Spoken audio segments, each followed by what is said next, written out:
Okay, so this is a video on the process of neural transmission.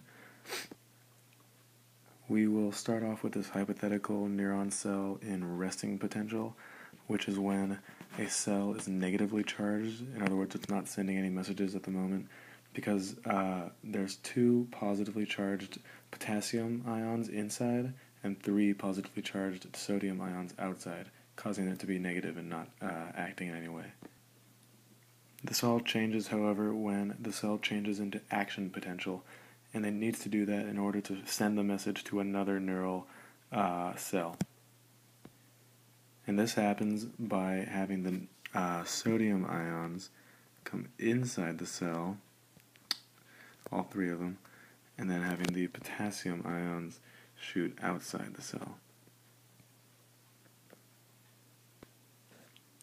The cell is now in an action potential, which means that the vesicles containing each neural transmitter, the little green things, are going to begin to float across the synaptic gap, like this, over to the dendrites of another neural cell.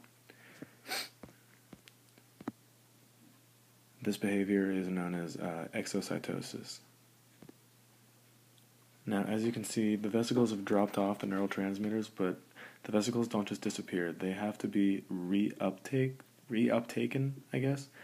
And so reuptake is when the vesicles sort of recycle themselves and move back into the original neural cell or branch, if you the terminal branch. They go back into the terminal branch.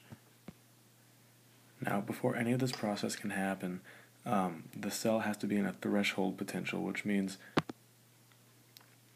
that the membrane potential has to be depolarized to a certain level in order to accept the message or the vesicles coming through from another cell.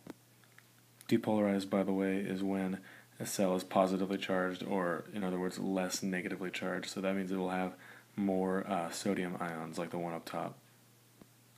And that's pretty much the entire process of neural transmission.